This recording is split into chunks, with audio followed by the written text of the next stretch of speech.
But yeah, it's not that bad.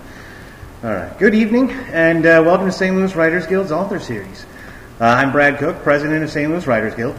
Allow me to explain, this is a bit of a new venture for us. It's the same wonderful lecture series that we've had for about a decade now, only you can now view it one of three ways. So we have the live audience here at Maryville. Thank you. I'd like to thank everyone for coming out. We also have viewers live online, which is excellent to hear. So a shout out to everyone who's viewing us live online. Feel free to chat in the chat box that is provided, or if you want, you can contact us via Twitter at STL Writers Guild. So if you're so inclined, don't want to go through the chat, hit us up that way. And then lastly, this is being recorded and will be available within about a week or so on our website and throughout the web. So excellent. Thank you all for joining us. Tonight we are joined by Linda Austin, writer and publisher of Cherry Blossoms and Twilight, a personal memoir that she wrote. And I'd like to start tonight by asking you what exactly inspired this book, and can you talk about what it was like for you to write this memoir? Yes, well, I grew up with a Japanese mother, and she was a good storyteller. Fortunately, she would tell us all her childhood stories, and over and over again. I never seemed to get bored because, of course, they were a different time and a different culture. So as I got older, I actually thought of trying to either record her stories or maybe writing them down, but technology wasn't that great with the little bitty tape cassette recorders, so that got put aside. But finally, I was grown, I had a small child, and we decided maybe it was time to start writing this. Actually, my mother's friend started making my mother tell her stories, and she would type them down because at the time I had left and gone to live in England for a year. So when I came back, this friend, Frankie, handed me a floppy disk, so it was a long time ago, and said, "Here you go, Linda, you can go ahead and start." So I started writing the stories. It took me about 10 years, so nobody give up, just keep plugging away, because I had a family life and things like that. So finally, we had her story getting close to being finished, and it was getting to be the 65th anniversary of the end of World War II, and I thought, I better get this out. And Mom was getting up there in age, and she was starting to repeat herself and be a little forgetful. So I put everything aside in my life for 3 months. It was over the summer. I ignored my children and my husband, and we did not cook or clean house. And I sat my mom down, and we finished her book in time for August, which was the anniversary of the end of World War II, and my mom turned 80 shortly after. So she was very pleased to have this book, and this is actually a second edition of it. But she was our family was very much astonished by how well the book turned out. Well, that's good. Yeah, so this is actually the second edition because shortly after I joined the St. Louis Publishers Association and learned everything I did wrong, and redid it, so that looks pretty and it's much better. Yes, that's a definite shout out to quality there. So now, you didn't exactly ghostwrite this book exactly, but you kind of did write it through a different perspective? Yeah, actually it is ghostwritten because it's written first person in my mother's voice. It's her voice, and it's the greatest compliment I've gotten is I can hear your mother speaking, and that is what a ghostwriter does. They put their personality aside and they write in the other person's voice. So if you complain, I don't like how it's not flowery enough, it's not my fault. That's just how she speaks. Yeah. So it is first person. She's telling stories, but I fleshed it out and put all the pieces together and brought in history and culture, things. It's originally for, I thought maybe schools would like it because it's kind of unique. That's why we decided to go ahead and publish it versus keeping it for the family, because nobody ever hears about what it's like for the Japanese civilian to go live through World War II. So we started adding more history to it, and the Japanese festivals, culture, what was school like for her, So it's really quite educational. Okay. Yeah. That's exciting. Education's always exciting. In terms of ghostwriting, how was it? Did you go about, getting prepared to write in your mother's voice? Was it a process, or was it just something that came naturally because you know her so well? It was really hard. 'Cause my mom thought I was crazy to write her stories in the first place, and I was here asking her a million questions about what was your house like, and she would say, "Who cares? Why are you asking me these silly questions?"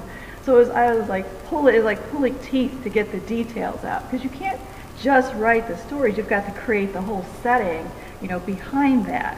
And she just thought that was ridiculous, all those questions I asked. Okay, so a lot of questions is definitely helpful there.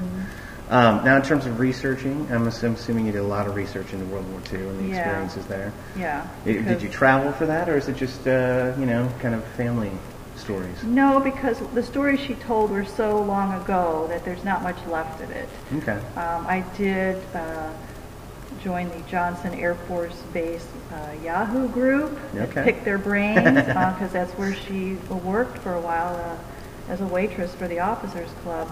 But I did a lot of research online. I read, and there is a lot on World War II in Japan, not as much on civilians. I had also a Japanese gentleman in town who was about my mother's age, who also lived through World War II.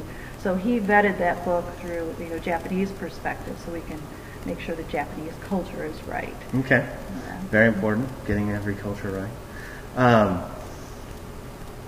I would like to ask now, I know that you have published this yourself. So my question is, how was that experience for you? And did you start off trying to find a traditional publisher and decide, to go with it yourself? Or was it always one of those projects you wanted to take on? Yeah, at the time, it wasn't so easy to publish yourself. And originally it started out as a family book. And as it became obvious to me that it would have a lot of educational value, then I started to think about, should I get a publisher? And I knew at that time that if we could have found a publisher, it probably they would fix it up a little bit, and it wouldn't be so much the family story. I didn't want them to mess with my mother's words. I don't blame you. And because it's written in kind of a broken English, I didn't want them to clean it up. So it just became, I saw an article in the newspaper about a printer in town, and they worked with the Publishers Association and printed books. I said, I'm going to try that. And I learned what I could. I actually did a pretty good job formatting and all that for it. Just learned so much more with the Publishers Association. But I realized it's kind of a niche book. Old culture, Japan. I knew it wouldn't ever be a bestseller. It'd be hard to get an agent, get a publisher. It would take too long. I wanted my mom to have that in her hands before she died. So I did it myself, and I don't regret anything, and I really enjoyed the journey. No, and it's a wonderful book that you've come up with there. It's quite beautiful. Did you have someone do the cover? It's a great cover. I did. Originally a cover I did myself. Never do that. But I used the same photo. This is actually a watercolor that I painted. Yeah. Oh, wow. And the second time around, I had Staircase Press take hold of that, and she, never do your own font. Oh my God. It wasn't bad. People liked it, but this is so much better. So. Excellent. What's a great cover? I had a cover designer take care of the front and back. So, and now you said you've marketed it as an educational book. I'm sure you've also marketed it as, kind of, because it does fit a niche in terms of being about World War II, and it's a popular niche. How have you gone about trying to market it in terms of education and stuff like that? When I first came out with the first edition of it, I did a big emailing to a lot of libraries, particularly libraries in the areas where they had Japanese population. Excellent. Also university libraries, and so actually there are a number of universities that own a copy of that, even though it's actually written more for middle school or high school. Okay. My mother has got only a 6th grade education, which was very common at the time, especially if you were poor. So her voice is very simple. It's a simply written book. It was meant for kids to learn about a different culture and lived in time and to understand. And the message is basically that war is bad, but that the people, the enemy's children, the enemy's civilians, are not the ones causing the war. It's the leaders, the military. It's very interesting, actually, how the Japanese government and military work kind of similar to the German government. There's just a lot of indoctrination and lies and squelching of the media. So it's just very eye-opening, I think, for kids to be able to read that and see what goes on behind the war. But anyway, as it turns out, because it was independently published, it doesn't have those fancy Kirkus or Publishers Weekly reviews. It's very hard to get children's librarians to accept a book like that. So that's why, like Princeton University didn't have a problem with that. So they own a copy of a number of universities. The Library of Congress has it. Very cool. So, and actually, the big surprise was that senior citizens love this book because they lived through the war, and they're so interested in seeing the different perspectives. That's an excellent market for a book like this. Excellent. So this allows me to then caveat into how you did go about it. Is this published under Moonbridge, which is your publishing company? So it started off right away. I had learned, I've done enough research to know to start my own company. So I formally have the Moonbridge Publications name and published under that. And I started a blog that encourages life writing and memoir, and learned everything I could about self-publishing, mostly through the Publishers Association, but I'm also very, I go online a lot. You can learn a lot online. Yes, this is very true. So now this allows me to switch over to a little bit, since, this is for St. Louis Writers Guild, talk about your writing process a little bit. So as we talked a little bit about how you prepare to write in another person's voice. Have you ghostwritten for anyone else or just your mother? Or, Actually, right now I'm working on a memoir for a Korean War veteran. He was a medic. It's a very tough memoir, and I'm editing it and putting all the pieces together in the right order. And so again, you're making sure you don't put your own fancy voice in there. It's got to be his words. You edit as you can, but you don't take his voice out of there. Yeah. Okay. Excellent. So in terms of your style, do you work from an outline, or do you wait to see where you get taken by the characters, or do you not write? Do you write more nonfiction? Yes, actually, I don't write fiction at all. I have great respect for fiction writers who can just pull something out of the air. I cannot do that. But I love tweaking nonfiction, particularly memoirs. I just love that. Okay. Not just the learning of it, but and memoirs have a couple different formats. Yeah. My mom's, sometimes you have a memoir, it just goes from start to finish. And my mom's is pretty much like that. There's like a certain chapter on school, but other than that, it's kind of chronological. The war memoir is going to be chronological also. Okay. But there are people who write short stories. I really liked, I think it's called Growing Up Country by Carol Bonenstein. She grew up in the 1950s on a family farm, a dairy farm in Iowa. And all it is a bunch of little short vignettes, little stories, and they're just adorable, of a different time and a place, things. I don't know what it's like growing up on a small family farm. So there are different types, the full-length narrative versus just a series of short stories. And actually, I think the war memoir is going to be like that also. Okay. Excellent. I did have something to follow up on that with.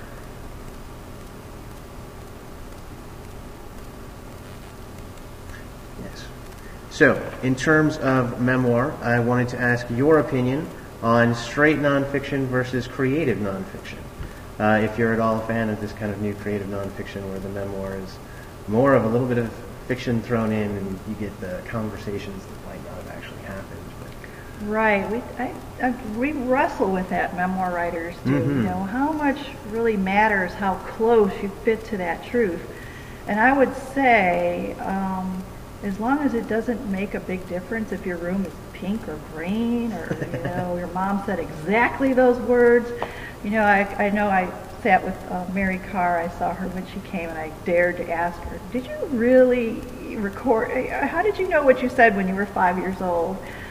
And she kind of didn't answer my question real well. But the point is, she, and in my mom's memoir too, and in the war memoir, you know about what was said. So it doesn't matter the exact words. You know, this is about what was said. This makes sense. So it's okay if you kind of fake the dialogue. You know, it doesn't, you know, like, don't be James Frey and say you went to jail for 3 months when it was only a few days. Yes. You know, I don't know. Try and keep the truth in there. But. Yeah, so I love adding dialogue. It's, Okay. I think, very important because it brings the memoir more alive. And I would agree with you on that. That's why I asked that question about creative nonfiction, because sometimes I wonder if memoir even needs the creative part on. Yeah. Personally, I think memoir is creative. If you don't, you know, it'd be so dry if you didn't flesh it out and, you know, fill it out and make sense of it. So. Excellent. Yeah. Well, real quick, I'm going to jump over and see if we have any questions from our chatters. So if you are out there and do have a question, do let us know. Nothing right now. Well, if you do, please let us know. I do want to jump over to one other thing, and I'm going to call her out for a second because we didn't talk about this ahead of time. But I know Linda also writes some amazing haiku. I have seen it on Twitter, and as a pure lover of haiku, I love that you put it on Twitter for us all. But to that, I wanted to jump over to poems that come to mind and let you talk about that if you at all desire. Oh, yes. Poems that come to mind is actually, I'm sad to say, it's kind of a sequel to my mom's story because my mom developed Alzheimer's, and we kind of knew something was going on at the end of the Cherry Blossoms book, which was kind of why I was rushing to get it done. By the end of that book, I kind of I noticed that I knew her stories kind of better than she did at that point. So she was diagnosed with Alzheimer's a few years later, and the last 3 years she's been in a nursing home, and I would go see her pretty much almost every day. It was nearby. There's a lot of time on your hands when you're visiting, especially toward the end. So I decided I would write some poetry because I was worried I was going to get Alzheimer's, and keeping your mind stimulated is supposed to help stall the symptoms. So being half Japanese, I decided I would write haiku. So it's actually haiku and tanka, mostly Japanese style poetry, also because I don't have the patience or the time to sit there and write really lengthy poems. So I love haiku for its simplicity, and frankly, when you're writing about the Alzheimer's dementia journey, it's not all about words. There are many times where I was absolutely speechless watching this progression. So the book kind of puts to words some of the feelings. It's not just about my mom, because I was also I became friends with a number of residents there, even though they don't remember me. But it's about just the whole experience of caregiving, of watching these people who used to be full of life, and yet they're still beautiful people. They're still funny. They are. They're just very loving, and they're just very dear. So I decided to put the poems together because I thought maybe it would help other people going through this caregiving dementia journey. It might be good for people, you know, who've had strokes, anybody whose mind and body are failing them. So it kind of puts words to those very deep experiences. So. No, and it's true, and only people who have family members who've gone through this. I have 3 of my family members who've had Alzheimer's, so I do, you know, sympathize with what you've gone through there. But you're right that it is excellent when you can share that, and you know that there are others out there. Did you publish this one yourself as well? I did, because I really like self-publishing. Hey, nothing wrong with that. Nothing wrong with that. If you're nobody, nobody's going to publish your poems, right? Exactly. No, especially for difficult. poets out there. This is a wonderful way of getting your work out there. It is, and this is a particularly niche subject, so you really have to know your market. If no publisher's going to take that book. No, no, but it's an excellent book, and it's great that all the poems do go together. So, I suppose when you were collecting them, are there a lot of poems that got left out, or this is pretty complete? No, it's actually a short book. I probably wrote them within 2 years, and during the last year was when I really decided to focus on that Alzheimer's experience. So, and I was trying to. I'm not the kind of poet who can just pull stuff out of the air. I have to think about it. So I've got I think it's about only 32 pages or something like that, and I was pushing myself toward the end. Actually, this is kind of sad, but it went live on Amazon, and 2 days later, my mom did not feel good, and she did not recover from that. So within the month after this book came out, she had passed away. So, but we do have this beautiful book. It's a touching tribute. Yeah. I like that. Excellent. Oh, we have a question. Excellent. It says, with the Japanese language being so much different than English, did you find it hard to adjust the dialogue to be more understandable? Yeah, for anyone who didn't hear, the question was, did she find the Japanese dialogue hard to... make it more understandable because the dialect is so different. Yeah, hard to make the language more understandable because it is such a difficult language. Well, my mom actually spoke pretty good English. It's kind of broken English. I didn't notice, but other people would notice because I grew up with her. But I had to, I guess, as an English-speaking person, figure out how to make her book and dialogue readable and not a caricature, and yet capture just a little bit of that incorrect grammar that she would use and certain ways she would speak. So it wasn't as bad as, trying to get a very Japanese-speaking person who did not speak English very well. Okay. We do throw in some Japanese words, so there's a kind of a glossary in the back that explains some of the words.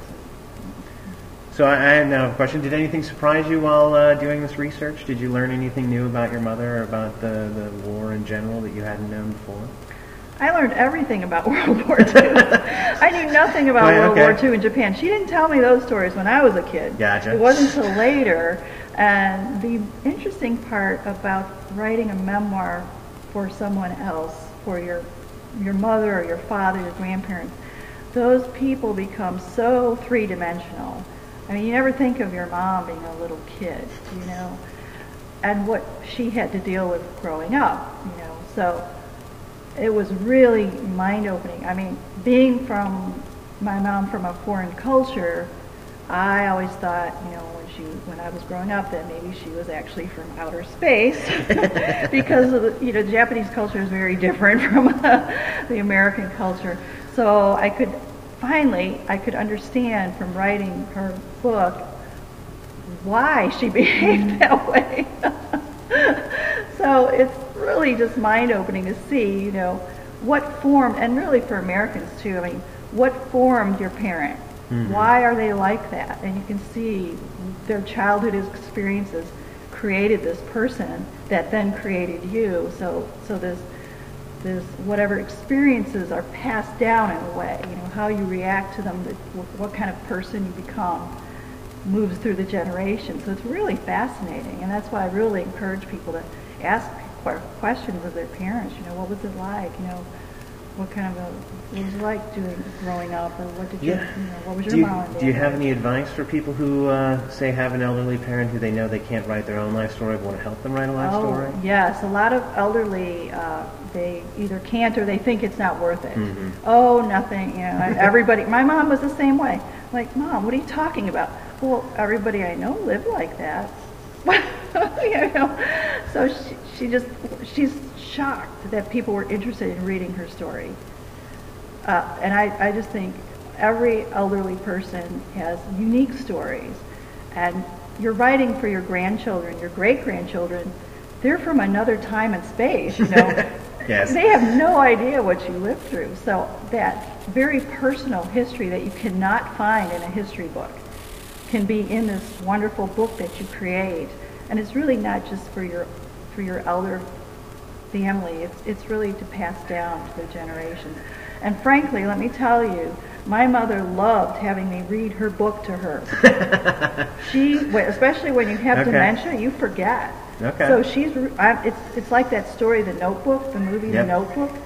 You're reading this story, and she's like, yeah, that sounds familiar, Okay. But it was wonderful to have those stories to talk to her about.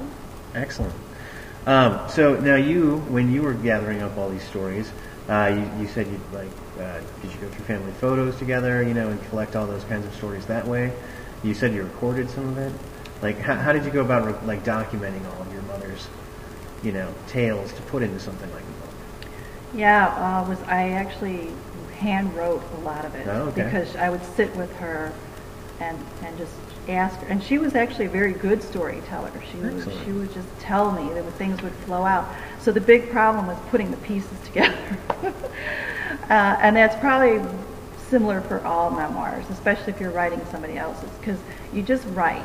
And that's a really important writing advice, to just start writing, worry about organizing and editing later. So get it, just spit it out, and then put all the pieces together and work that puzzle. Okay, I like that. Just get all the stories down. Great advice. Now, you said you had a blog. Is that part of moonbridge.com? Do a quick shout out for your website. Yes, www.moonbridgebooks.com. Excellent. And it does have a lot of resource. There's a resource tab on there, so you can see there's a lot on publishing through Amazon, publishing through Lightning Source. Okay. Anyway, it's worth looking at because it's all my knowledge. I'm ready to share. Excellent. Well, thank you. We thank you for sharing that kind of knowledge. That's always wonderful when people do. I did want to talk a little bit about National Life Writing Month.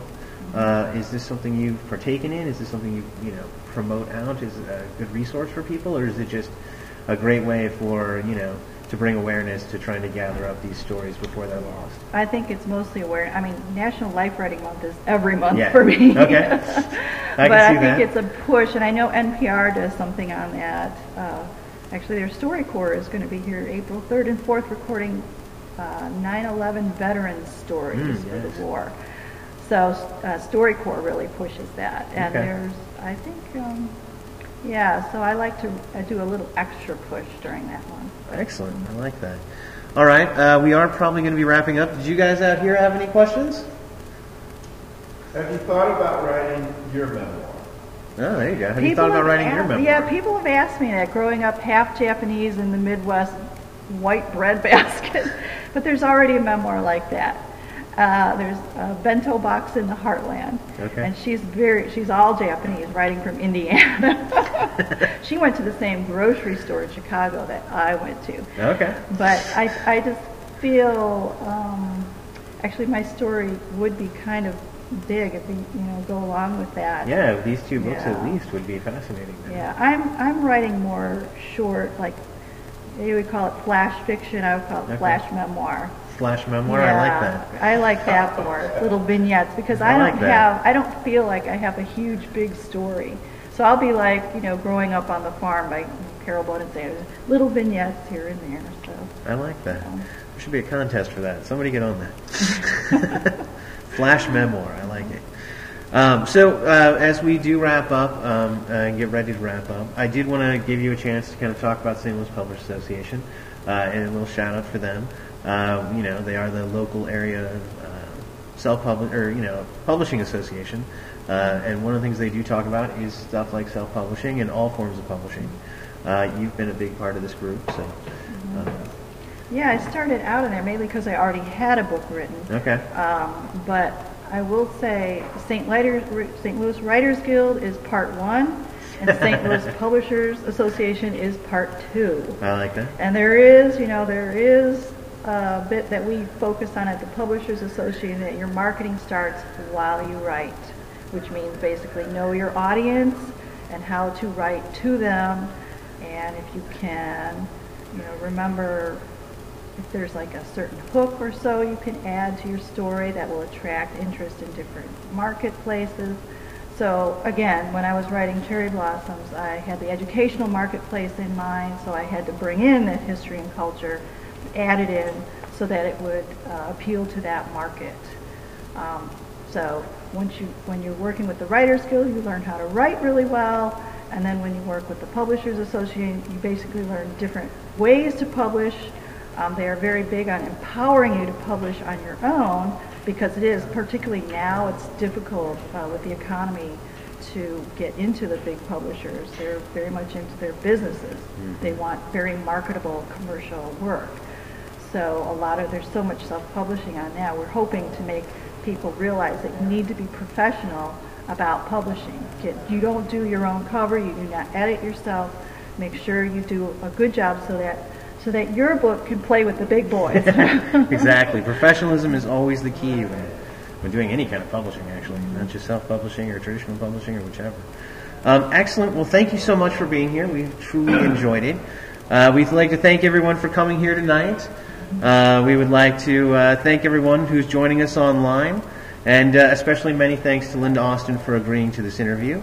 You can purchase Cherry Blossoms in Twilight or Poems That Come to Mind off of her website, moonbridge.com, or through Amazon, and you can follow the link that accompanies this video and should be right by it on the website too. So do check that out. It's obviously a very compelling memoir. Hopefully we will see more in the future. But thank you, everyone, and have a wonderful night. Enjoy, and check back with us. We'll be doing this again on April 18th. So have a wonderful night. Thanks so much. Thanks, Brad. Hey, thank you. All right. That's a wrap.